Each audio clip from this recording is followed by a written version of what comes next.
الحمد لله رب العالمين والصلاة والسلام على أشرف الأنبياء والمرسلين سيدنا محمد وعلى آله وصحبه أجمعين أما بعد السلام عليكم ورحمة الله وبركاته. Урматтуу Мусмамир туганым, бүгүн тооба кылуу тууралуу кыскача токтолуп өтмөкчүбүз. Анткени тообанын орду динибизде аябай бийик. Инсан эч качан бейишке жете албайт. Кыямат күнүндө пайгамбар саллаллаху алейхи вассаламдын сүйүктүү үммөтү болуп, пайгамбар саллаллаху алейхи вассалам артынан бейишке эч качан кире албайт.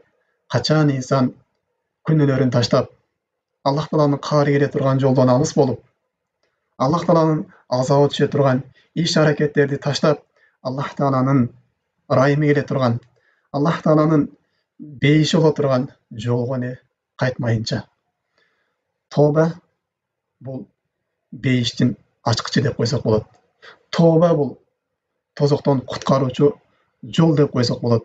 Тооба бул Аллах Тааланы ыраазы кыла турган улуу ибадаттардын катарын толуктайт. Албетте бул тооба боюнча сүйлөй турган болсок, анын эшиги аябай кенен. Бул тема боюнча сөз аябай узарат. Биз бүгүн ушул тооба боюнча кээ бирки гана бөлүмдөргө токтолуп өтөбүз. Биринчиси тооба кылуунун өкүмү, экинчиси тооба деген эмне, ошол тууралуу. Үчүнчүсү, эгерде биз тооба кылбай кое турган болсок, бизди эмнелер күтүп турат. Төртүнчүсү тообанын фазилеттери. Бешинчиси тообага алып баруучу жолдор. Биз кантип Аллах Таалага тооба кыла алабыз? Кантип тообага эргише алабыз? Мына ошол боюнча токтолуп өтөбүз.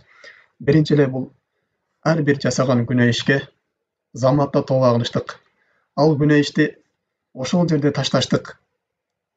Ошол күнөө ишти жек көрүп, андан жиркенип, жасаган күнөө ишине душайман болуп, заматта ошол күнөө иштен үзүлүштүк. Бул ар бир пендеге парыз болуп эсептелинет, важип болуп эсептелинет. Эгерде пенде күнөө ишти жасап туруп, андан тооба кылбастан уланта бере турган болсо, бул экинчи дагы күнөө болуп калат. Күнөөлөрдү Аллах Тааладан коркпой аткара бериштик. Бул Аллах Таала сактасын. Күнөө уланып отуруп, ошол күнөөнү адал кыла турган болсо, аракты адал кыла турган болсо, эч коркпостон, же зинаны адал кыла турган болсо өзүнө өзү, же болбосо башка кумар оюндарын өзүнө өзү адал кыла турган болсо, Аллах Таала сактасын. Бул Аллах Таала уруксат бербеген, Аллах Таала арам кылган ишти адал кылып эсептеген себептүү бул инсан имандан ажырап калыш бир коркунучу бар. Ошон үчүн пенде күнөө жасаган кезде ошол жерде фаурон дейт да, шарт тооба кылыштыгы важип. Эгерде тооба кылбай турган болсо, бул экинчи күнөө болуп калат. Өзгөчө бул күнөө ушундай нерсе, күнөөнүн артынан күнөөлөр келе берет. Аллах Таала өз сөзүндө тообага буйруп, өзгөчө имандууларды, момундарды Аллах Таала өзүнө тооба кылууга буйруп мындай дейт. Аузу биллахи минаш шайтанир раджим. يا أيها الذين آمنوا توبوا إلى الله توبة نصوحا عسى ربكم أن يكفر عنكم سيئاتكم ويدخلكم جنات تجري من تحتها الأنهار يوم لا يخزي الله النبي والذين آمنوا معه. الله تعالى aytат: иман келтиргендер, Аллах Тааланын бардыгына иман келтиргендер, Аллах Тааланы жакшы көрөбүз дегендер, пайгамбардын сөзүн тастагандар, Аллах Таалага чыныгы тооба кылышта тооба кылгыла дейт. Кылган күнөөңөрдү таштагыла. Аллах Тааланын таат ибадатына кайткыла. Эгерде силер ушундай кыла турган болсоңор, анда Аллах Таала силердин жасаган күнөөңөрдү кечирип, астынан дарыялар аккан бейиш бакчаларына киргизет. Жана кыямат күнүндө Аллах Таала пайгамбарды жана пайгамбарга иман келтирип, пайгамбар алып келген нерсеге ээрчип, пайгамбарды өзүнө үлгү тутуп карманып жүргөндөрдү Аллах Таала эч качан не кылбайт, кыямат күнүндө корголбойт дейт. Демек, урматтуу мусулман туганым, биз кыямат күнүндө пайгамбар саллаллаху алейхи вассалам бирге болушту каалай турган болсок, Қиямат күнінде бізге бейіш болусын қалай тұрған болсақ, қиямат күнінде тозақтың жүзін көрмей, түзме-түз бейішке кіруін қалай тұрған болсақ, біз әрбір жасаған күнә ішімізге тауба қылышымыз керек екен. Әлбетте бұл тауба қылу әрбір пайғамбардың жолы. Адам алейхиссалам шайтандың азғыртуыменен Хауа енеміз екі бейіште күнә қылып алышты. Ошол күнә себепті алар жер бетіне түшті. Бирок Адам алейхиссалам Аллах Тааланын рахматынан, Аллах Тааланын райымынан үміт үзбестен не қылды? Аллах Таалаға тауба қылды. Аллах Таала Құран кәрімде бұл оқиғаның баянында мындай дейді: "Фаталаққа Адаму мин раббихи калиматин фатаба алейх." Адам алейхиссалам Аллах Таалаға мындай ушундай сөздерменен кайрылды. "Қала раббана заламна анфусана ва ин лам тагфир лана ва тархамна ланакунанна минал хасирин." Роббубуз, біз нафсыларыбызға күнә иш кылып алып туруп, зулум кылып алдык. Өзүбүзгө өзүбүз бәле алып келип алдык. Биздин күнөөлөрүбүздү кечиргиниң, бизди райымыңа алгының. Эгерде бизди күнөөлөрүбүздү кечирип, райымыңа албай турган болсоң, биз албетте зыян тартчу адам болуп калабыз. Сенин азабыңа душар болуп калабыз деп Аллах Таалага Адам алейхиссалам, Хауа энебиз тооба кылып кайтты эле. Аллах Таала не кылды? Фатаба алейх. Аллах Таала Адам алейхиссаламдын тообасын кабыл кылды. Анткени Аллах Таала иннаху хуат тауабур рахим. Чындыгында Аллах Таала ал тообаларды кабыл кылуучу, райымдуу болгон зат дейт. Демек, урматтуу мусулман тууганым, биз кандай бир күнә иш жасап албайлы, тооба кылып кайтыштыгыбыздан эч кандай уят нерсе жок. Пайгамбарлар тооба кылып кайтышкан, сахабалар күнә иш кылып тооба кылып кайтышкан. Андан кийин канча деген солих кишилер күнә иштери жасап тооба кылып кайтышкан. Пайгамбар саллаллаху алейхи вассалам өзүнүн бир сөзүндө мындай дейт: "Я айюхан насу тубу илаллахи фа инни атубу фил яуми илейхи миата марратин." Ey адамдар, Аллах Таалага тооба кылгыла. Албетте мен бир күндө Аллах Таалага 100 рет тооба кылам дейт. Демек, тооба кылыштык бул пайгамбарлардын жолу. Биз күнә иш кылып ала турган болсок, сөзсүз түрдө Аллах Таалага тооба кылып кайта турган болсок, Аллах Таала тауап, Аллах Таала тообаларды кабыл кылуучу. Сөзсүз түрдө биздин кылган күнөөлөрүбүздү кечирип, тообаларыбызды кабыл кылат. Биз күнә иш жасап ала турган болсок, сөзсүз түрдө Аллах Таалага байланышыбыз керек. Аллах Таалага биз байланыша турган болсок, Аллах Таала не кылып коет? Бизди өзүнүн туура жолуна баштап коет. Ал эми биз күнә иш жасагандан кийин шайтандын сыпатынан ал нерсеге текерленип, Аллах Таалага тооба кылып кайтпай турган болсок, ошол күнә ишибизди таштап, Аллах Тааланын рахматына, ибадатына келбей турган болсок, анда Аллах Таала бизди карабай коет. Биздин өз нафсыбызга тапшырып коет. Биздин өз нафсыбызга тапшырып коюп турган болсо, биз бул дүйнө жана акыретте жыргабайбыз. Албетте бул дүйнөдө белгилүү бир убакытка чейин жыргал жашоо берип коюшу мүмкүн. Аллах Таала бул дүйнөнүн маталарын, бул дүйнөнүн байлыктарын, жыргалчылыктарын кафир пенделерине да берет. Анткени бул дүйнөнүн кадыр баркы Аллах Тааланын астында чымындын канатынчалык да жок. Аллах Таала бизди акырет күнү барганда өтө каттуу азаптарга салып коет. Биз Аллах Тааланын улуктугун эстеп, Аллах Тааланын ушундай каттуу азап берип коюшун эстеп, жасаган күнөөлөрүбүздөн тооба кылып кайтыш керек.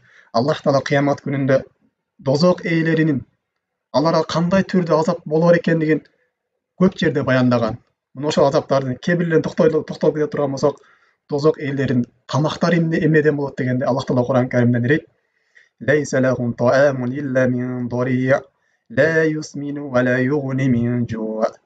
Дозок ээлеринин тамактары бир гана дария деген болот дейт. Дария деген бул не? Тикен дейт. Ушундай жегенде алардын тамактарына сайып өтөт. Тамактарын ары кетпейт. Ла юсмину, аны жеген болсо, алардын не? Семирип да кетпейт, жана алардын курсагы да бул нерседен тойбойт дейт. Башка аятта Аллах Таала не дейт? Инна ладайна анкалан ва жахима ва тааман за гусса дейт. Аллах Таала албетте биз аларга тозок даярдадык. Тозокто алардын моюндарына, колдоруна кишендерди салып койгонбуз. Кишенде алып кирип тозок алып кирип азаптайбыз. жана тааман за гусса, аларга бере турган тамагыбыз дейт, ушундай тикенден болот дейт. Алар жешет, бирок тамагынын ар жагына кетпейт, кайра чыгарганда чыгара алышпайт дейт. Алла Таала башка бир аяттарда алардын жей турган тамагы аз-заккум болот дейт. Заккум деген эмне дегенди Аллах Таала Кур'ан Каримде айтат. Лакилуна мин шажарин мин заккум. Алар ошо тозоктун ортосунан өсүп чыккан заккум деген дарактын мөмөсүнөн жешет дейт. Демек, урматтуу мусулман тууганым, биз күнөө иш жасаганда Аллах Тааланын азабынан коркуп, биз сөзсүз түрдө тооба кылып кайтышыбыз керек. Эгерде биз тооба кылып кайтпай турган болсок, Аллах Тааланын кыямат күнүндө бизге тозоктон мына ушундай азаптар болуп калат. Ал эми тозоктогу адамдардын иче турган суулар кандай болот дегенде, алар кайнатылган суу дейт. Аллах Таала Кур'ан Каримде дейт: "Фалайса лаху лияума хауна хамим, вала таамун илля мин гислин, ла яакулу иллал хатиун." Алардын бул жактай иче турган суусу эмне болот дейт? Хамим, тозоктогу. Тозоктогу алардын жей турган тамагы гислин болот дейт. Бул гислин деген тамакты бир гана адашкандар, Аллах Таалага күнөөкөр болгондор, күнөө ишти жасап туруп кайра тооба кылып кайтпагандар жейт дейт. Аллах Таала башка аяттарда алардын иче турган суусун баяндап мындай дейт: "Ва юсқа мин маин садид." Алар содит ичет дейт. Содит деген эмне дегенде, бул тозок ээлеринин терилеринен чыккан ириңдер дейт да. Мына ошол ириңдерди алар ичишет дейт. Башка аяттарда Аллах Таала "Васуqu маан хамиман фaqatta амаахум." Аларга биз хамим, кайнатылган суу, ушунчалык катуу кайнатылган суу беребиз дейт. Ошол сууну ичкен кезде алардын ичегелерин баарын күйгүзүп сыдырып түшөт дейт. Бул тозок ээлерине боло турган азаптар. Жана ошол тозок ээлеринин кие турган кийими эмне болот дегенде, Аллах Таала Кур'ан Каримде дейт: "Фалладина кафару куттиат лахум сиябун мин нари юсаббу мин фауqi руусихим хамим." Аллах Таалага кафирчилик кылгандар, Аллах Таалага берген неаматка шүгүрдүк кылбагандар, Аллах Таалага иман келтирбегендер, жана мунун ичине камтып кетет кичинекей куфурчулук. Аллах Таала берген неаматтарга шүгүр кылбагандар, Аллах Таалага таат ибадат кылбагандар, намаз окубагандар, зекеттерин бербегендер, күнөө иштен тыйылбагандар, зинадан, кумар оюндарынан, арак ичмеликтен жана башка ошол кошуналар болгон акыларын бербегендер, тили гыйбаттан үзүлбөгөндөр, тили ушакчылыктан үзүлбөгөндөрдүн кие турган кийимин эле биз алардын денелерине жараша оттон болгон кийим кийгизип койгонбуз дейт. Жана алардын үстүнөн юсаббу мин фауqi руусихим хамим, үстүнөн кайнак сууну биз эмне кылабыз дейт, тозок ээлерине ушинтип коюп кыйнап тура беребиз дейт да. Акыркы дагы бир айтчу нерсе, Аллах Таала бул Амма сүрөсүнүн Наба сүрөсүндө айткан, бул тозок ээлерине эң катуу азап боло турган аят мына ушул деп айткан Пайгамбар саллаллаху алейхи вассалам. Бул аят: "Фазуqu фалан назидакум илля адаба." Силерге берген азаптарды тарткыла. Биз силерге азапты күндөн күнгө жеңилдетпейбиз. Балким эмне кылабыз дейт? Кайра күндөн күнгө азап күчөйө берет дейт. Бүгүнкү азап эртеңки азаптан катуураак болот. Бүгүнкү азапка караганда эртеңки күндүн азабы катуураак болот. Эртеңки күндүкүнө караганда бүрсү күндүкүнүн азабы катуураак болот дейт. Бул тозок ээлеринин азабында биз ушинтип кайра түбөлүктүү эмне кылып салабыз дейт? Азаптарын көбөйтүп салабыз дейт. Демек, урматтуу мусулман тууганым, тозокто мындан да башка түрлүү азаптар бар. Пайгамбар салам айткандай, тозоктогу эң жеңил азапты айтат. Бир адамдын бутунун астына дейт, ушундай чоктон болгон бут кийим кийгизилет, ошол чоктун ысыгынан анын мээси кайнайт дегенде. Бул тозоктогу эң жеңил азап деген.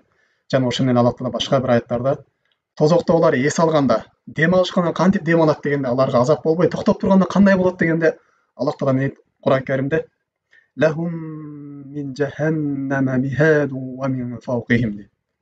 Алардын астында төшөнчө боло турган нерсе, рахат алып эс ала турган нерсеси бул от болот дейт. Жалына турган от болот. Ошол от астынан да, каптал жагынан, үстү жагынан дагы, сол жагынан, оң жагынан, үстү жагынан баардык жагын ушинтип ороп турат. Ошол нерседен гана эмне кылышат дейт? Булар эс алышат дейт да. Демек, урматтуу мусулман тууганым, биз күнөө жасаган кезде заматта Аллах Таалага таштап кайтышыбыз керек. Аллах Таалага тооба кылып кайтышыбыз керек. Эгерде ошол күнөөдөн биз тооба кылып кайтпай турган болсок, анда Аллах Тааланын биз жогоруда айткан азаптары болуп калат. Андан кийинки бул тоба деген эмне дегенде, тобага алымдарыбыз бир нече аныктамалар берген. Чыныгы тоба, Аллах Таала Кур'ан Каримде буйругандай, туби Аллахи таубатан насухан. Аллах Таалага чыныгы тоба кылышта тоба кылгыла деген мааниси бул. Тауба бул надам бил калб. Кылган күнөө ишиңизге өкүнүчтүгүңүз жүрөк менен катты өкүнүчтүк, душайман болуштук, мына ошол күнөөнү жек көрүп калыштык, мына ошол күнөөгө кайтып барууну өтө жиркенич иш көрүштүк. Мына ошол күнөө ишти көргөндө не ушундай бир не жаман нерсени көргөндөй болуп сыгылып туруштук. Жүрөктөн катты өкүнүчтүк. Жана таркул маасия фил хал. Мына ошол күнөөнү ошол заманда таштап, ал күнөөгө барбай турган болуп туруп, жүрөктөн бекем ниет кылып, ошол күнөөдөн эмиштик, үзүлүп чыгыштык. Күнөө ишти таштап, кийин Аллах Тааланын ибадатына кайтыштык. Арам ишти таштап, халал нерсеге кайтыштык. Бул тауба өзү эки нерседен турат. Биринчиси тарк, экинчиси фейл. Тарк деген бул күнөө иштердин баарын жана айткандай жүрөктөн өкүнүп, ошол күнөөнү заматта таштап кайтыштык. Жана ошол күнөөгө экинчи барбайм деп жүрөктөн бекем ниет кылыштык. Мурунку жасаган күнөө иштерине кайгырыштык. Эгерде бир адам мурунку жасаган күнөө иштерине кайгырбаса, кайра ошол күнөө эгерде бир шанс болуп калдырган болсо, бир мүмкүнчүлүк болуп калдырган болсо, кайра ошол күнөө ишти жасайм деп ошол ишти каалап тура турган болсо, бул тооба болбой калат. Чыныгы тооба болбой калат. Чыныгы тооба не? Ошол кылган күнөө ишке катты өкүнүчтүк, ташташтык. Экинчиси фейл. Аллах Тааланын буйруктарына кайтыштык. Таат ибадатка кайтыштык. Зына иш кылып жүргөн болсо, зына иштен таштап, арак ичип жүргөн болсо, арак ичинен таштап, же башка күнөө иштер кылып жүргөн болсо, ошол күнөө ишинен таштап, Аллах Тааланын ибадатына, Аллах Таалага буйруган буйруктарына моюн сунуштук. Не намаз окуштук. Адалдан жештик. Адалдан мээнет кылып табыштык болуп не тооба мына ушундай болуп не эсептелинет. Андан кийин бул тообанын фазилеттеринен тообага тооба кылуучуларга эң биринчи эле бериле турган нерсе бул бейиш болуп не эсептелинет. Аллах Таала Кур'ан Каримде өз сөзүндө айтат: "Илля мен таба ва амана ва амила салихан фаулаика yadkhulunal jannata ва ла yuzlamuna shay'a."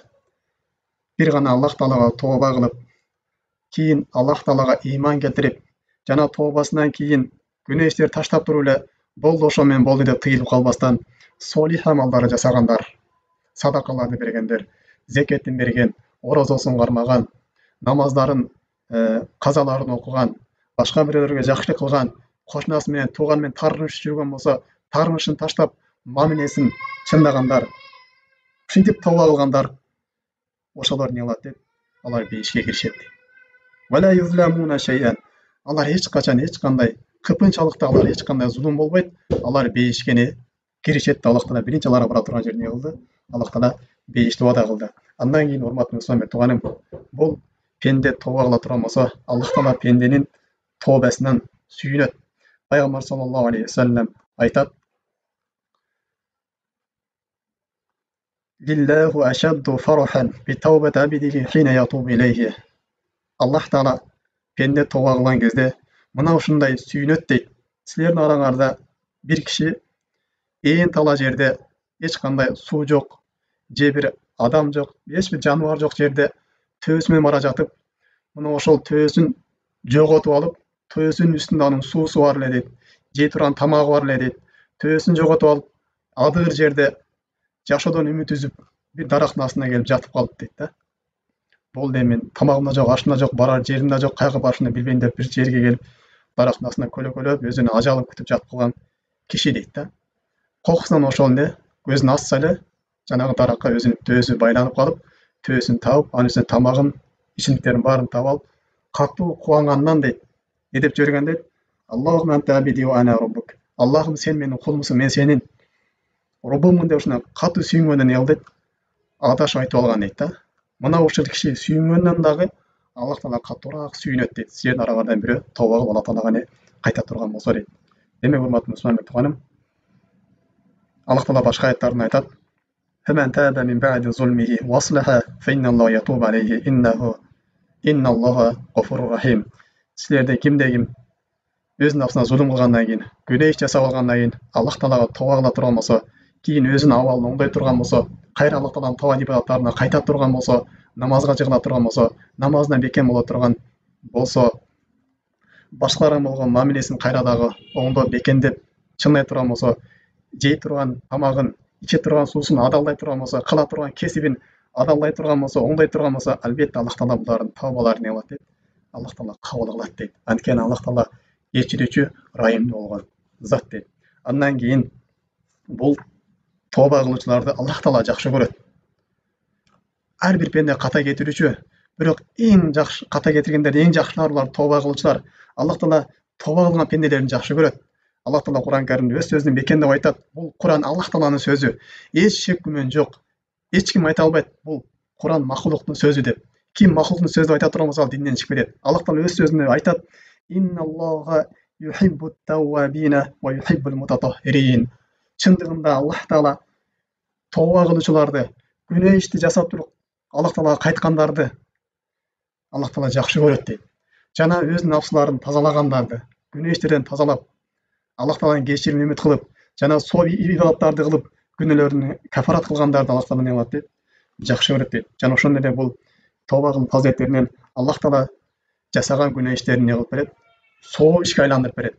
Эгерде пенде чыныгы тооба кылышта тооба кылып кайта турган болсо, Аллах таала алардын жасаган күнөө иштерин не кылып берет, соо иштерге айландырып берет.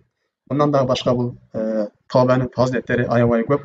Андан кийин биз Аллах таалага тооба кылуубузга алып бара турган жолдордон Аллах таала кантип тооба кылып кайтабыз? Бизди күнөө иштер басып калган. Аллах таала тооба кылып кайта албай атабыз. Аллах таалага байлана албай атабыз. Кантип байланабыз дегенде, биринчи эле жолу Аллах тааланы тааныштык. Аллах тааланы таануу бул эки түрдүү болот. Биринчиси Аллах тааланын бар экенине ишенип коюштук. Аллах таала бар экен. Аллах таала бар, иман кетиребиз деп Аллах тааланы таанып коюштук. Бул бардык адамдардын таануусу. Бул нерседе жада калса кафырлар да билишет Аллах тааланын бар экендигин. Бул Аллах тааланын шариятына бар не кылышпайт, келишпейт. Муну баары билет. Бул жалпылай таануу. Ал эми өзгөчө таануу. Бул кандай таануу? Ошол таануу менен сиз Аллах тааладан уялып каласыз күнөө иш жасаганда. Аллах тааладан күнөө иш жасап атканда адам коркуп каласыз. Аллах тааланы жакшы көрүп ибадат кылып каласыз. Жүрөгүңүз Аллах таалага байланат. Аллах таалага тооба кылып каласыз ал таанууңуз менен. Бул кандай таануу дегенде, Аллах тааланын сын сыпаттары менен тааныштык. Аллах таала кандай зат экендигин, Аллах тааланын улуктугун билиштик. Аллах тааланын сын сыпаттары бар. Ал-Алим, Ал-Хабир, Ал-Басир, Ас-Самиъ деген. Мына ушул сын сыпаттарын үйрөнүп, Аллах тааланы тааныштык. Аллах тааланын Кур'ан аяттагы аяттарына ой жүгүртүп көрүштүк. Аллах тааланын жараткан жаратылышына ой жүгүртүп, Аллах тааланы тааныштык. Кандай зат экендигин, кандай улуу зат экендигин тааныштык. Эгерде пенде Аллах тааланын кандай улуу зат экендигин тааный турган болсо, анда Аллах тааладан өзү коркуп, Аллах тааладан уялып, Аллах тааланы жакшы көрүп, Аллах тааланын өзүнө тооба кылууга кайта баштайт. Андан кийинки да тообага алып бара турган жолдор бул жасаган күнөө ишти жеңил санабаштык. Жасаган күнөө ишти жөнөкөй ойлобоштук. Аны өтө бир чоң нерсе деп билиштик.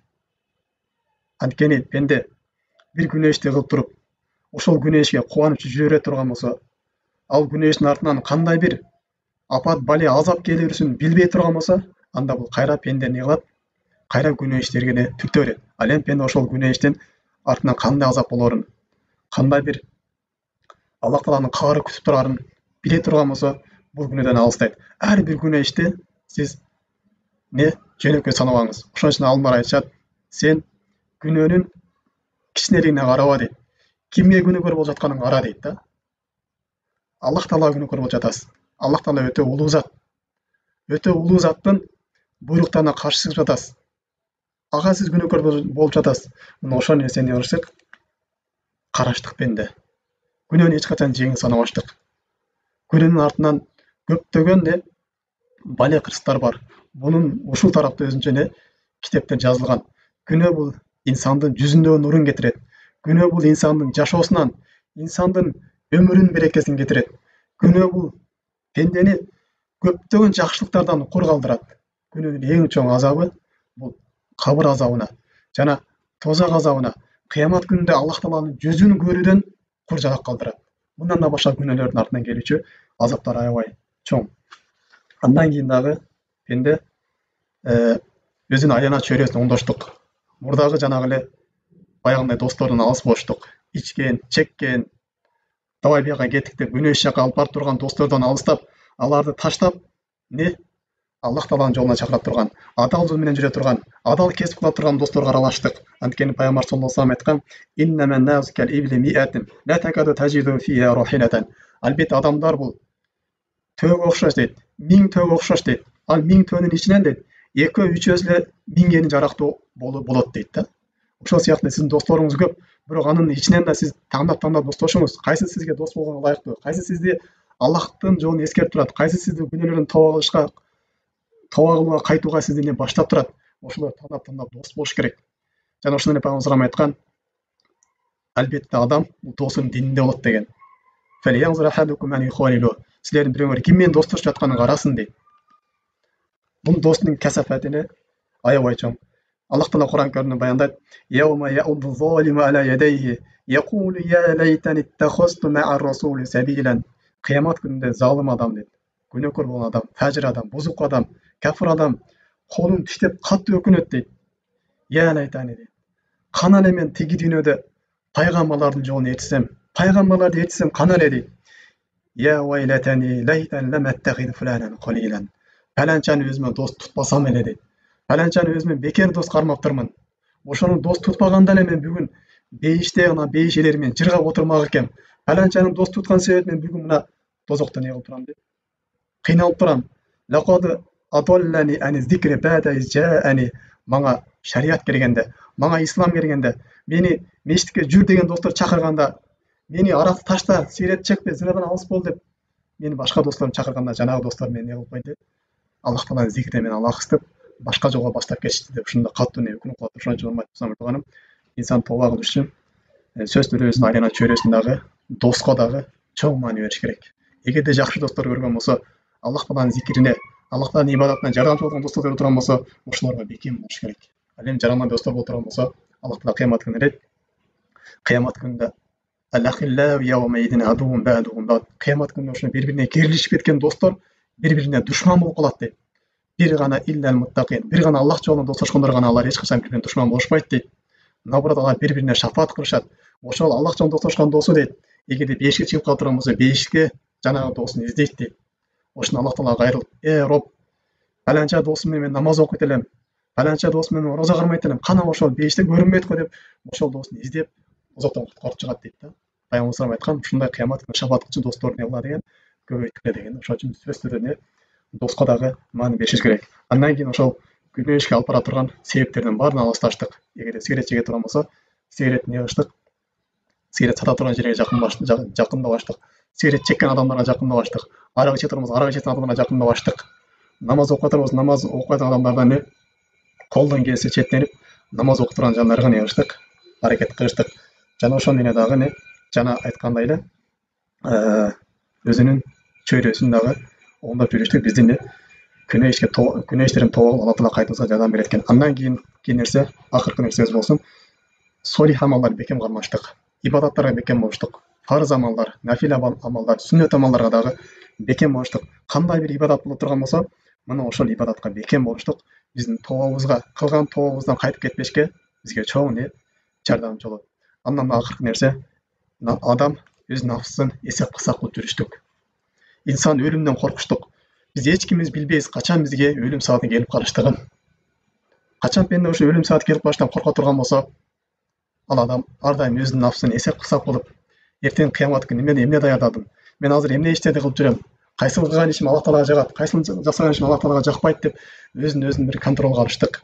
Аллах Таала Кур'ан Каримде айткандай: "Я аyyuhallazina amanu taqulloha, ya ayyuhallazina amanu taqulloha wal tanzur nafsum ma qaddamat lighad." Иман келтиргендер, Аллах Таала таквалыштык кылгыла. Ар бир нафс, ар бир жан эртеңки күнгө эмне даярдап койгонун карасын деп. Эртең Аллах Таала ушинтип күнөөлөрдөн тооба кылбастан, намаз окубастан, сигарет чеккен боюнча, зына кылган боюнча, арак ичкен боюнча, жана кумарларды таштабаган боюнча эле Аллах Таалага жолугуп кала турган болсок, Аллах Таала Кур'ан Каримде айткандай: "Не кокустан әрбір нафс өлім дам тартышып алды, өлім сааты келе турган болсо, бир секунттагы бир секундтаг алдыдан 1 секунд аркада кечикпестен келет дейт. Ушинтип бизге келип кала турган болсо, Аллах Таала ушул күнөө иштер менен жолугуп кала турган болсо, не деген азапка калам деп энди өзүнө алыш керек, эсеп кысап калыш керек. Аллах Таалага ар бир жасаган ишинен тооба кылып кайтыш керек. Андан кийинки акыркы токтолуп кетиш темабыз Аллах Таала пенде эч качан Аллах Таалага жаман күмөн кылбаш керек. Пенде канчалык чоң иш, күнөө иш жасап алсын, Аллах Таалага хусну зон болуш керек. Аллах Таала жакшы күмөндө болуш керек. Аллах Таала менин жасаган күнөө иштердин баарын кечирип, менин тообамды кабыл кылат деген ишенимде болуш керек. Тообанын баардыгы Аллах Таала үчүн болуш керек. Бир кабырга оралып тооба кылбаш керек, же бир аулияга оралып тооба кылбаш керек. Тообалардын баары кимге кылынат? Күнөөдөн Аллах Тааланын өзүнө гана кылынат. Пенде эч качан Аллах Тааланын рахматынан, Аллах Тааланын кечириминен үмүтсүз болбош керек. Аллах Таала Кур'ан Каримде өз сөзүндө айтат: "Кул я ибадияллазина асрафу ала анфусихим ла тaqnatu min rahmatillah innalloha yaghfiru zunuba jami'a innahu huwal ghafurur rahim." Менин пайгамбар кайрылып, менин өз нафсларына зулум кылган пенделерим айтып койгун дейт. Өтө чоң күнөө иш, күнөөлөр жасап алган, адам өлтүрүп алган, же зына кылган, же башка чоң күнөө иштер жасап алган, жада калса ширк да кылып алган болсо, ушулар айтып койгун, алар Аллах Тааланын рахматынан үмүт үзбөсүн дейт. Аллах Таалага тооба кылып кайтсын дейт. Аллах Таала бул пенделердин тооба кылышын Аллах Таала күтөт. Аллах Таала күндүзү колун жайып турат дейт. Түндөсү күнөө кылгандар тооба кылып кайтабы экен деп. Аллах Таала түндөсү колун жайып турат. Күндүзү күнөө кылгандар тооба кылып кайтабы экен деп. Аллах Тааланын рахматы ушундай бизди күтүп турат. Анткени инналлоха яғфиру зунуба жами'a. Аллах Таала баардык күнөөлөрдү кечирет дейт. Кечирип жиберүүчү зат дейт. Биз кандай күнөө иш кылган болсок дагы Аллах Тааланын райымынан үмүт үзбөстөн Аллах Таалага биз тооба кылып кайтышыбыз керек. Ооба, биз баарыбыз мусулманбыз, альхамдулилlah. Бирок мусулман да эки түрлүү болот. Мусулман бул дүйнөдө жөн эле мусулман тилин айтып коет, болду, аны мусулман деп биз не кылабыз? Этикад кылабыз, аны мусулманча мамиле кылабыз, аны өлсө жаназасын окуйбуз, ушундай кылып кое беребиз. Намаз окубаса дагы, жана күнөө иштерди жасап, фожр иштер жасап жүргөн болсо ушундай кылабыз. Бирок кыямат күнүндө Аллах Таала бул адамды кааласа азаптайт, кааласа не кылат? Бейишке киргизет. Бирок тозокто түбөлтү калбайт. Экинчи мусулман бул не? Аллах Тааланын өкүмдөрүн бекем кармап жүргөн таква мусулман. Намазына бекем, зекетине бекем, хажга мал берүү жетип калбаса хажга барып келет, орозо кармайт, арам иштерден тыйылат. Мына ушинтип Аллах Тааланын адалын алал деп, арамын арам деп жүргөн не? Мусулман пенде болуп не эсептелинет. Биз тилден эмес, өзүбүздүн денебизде, иш амалдарыбызда биз кандай мусулман экенибизди көргөзүшүбүз керек. Эгер биз Аллах Тааланы сүйөм дей турган болсок, анын пайгамбарын жакшы көрөм дей турган болсок, бул тил менен эле болбойт, сөз түрдө амал кылыш керек. Анткени Аллах Таала өз сөзүндө не дейт? Кул ин кунтум тухиббуналлаха фаттабиуни юхиббукумуллаху ва яғфиру лакум. Айткын, эгерде силер Аллах Тааланы жакшы көрөм дей турган болсоңор деп пайгамбар салам айтат. Айткын, жанагы Аллах Тааланы жакшы көрөбүз, пайгамбар жакшы көрөбүз дегендер айткын, эгерде Аллах Тааланы жакшы көрөм десеңер, анда мага ээрчигине дейт. Ошондо Аллах Таала силерне күнөөңөрдү кечирип, Аллах Таала силерди ошондо гана жакшы көрөт дейт. Демек, урматтуу тууганым, бүгүнкү темадан алуучу жыйынтык сөз, биз күнөө иш жасаганда дароо андан тооба кылып кайтышыбыз керек экен. Мына ошондо гана бизге Аллах Тааланын бейиши болот экен. Мына ошондо Аллах Тааланын бизге жардамы болот экен. Мына ошондо Аллах Таала бизди жакшы көрөт экен. Аллах Таала бизди өзүнүн туура жолуна баштайт экен. Өзүнүн туура жолуна бизди бекем кылат экен. Биз тооба кылып, өзүбүз менен өзүбүз күрөшүп, өзүбүздөн өзү эсеп кысап алып, ушундай кайта турган болсок, Аллах Таала биздин өмүрүбүзгө, биздин жашообузга, биздин турмушубузга береке, жеңилдиктерди берет экен. Субханака Аллахумма бихамдик, ашхаду ан ла илаха илля анта, астагфирука ва атубу илейк. Ассаламу алейкум ва рахматуллахи ва баракатуху.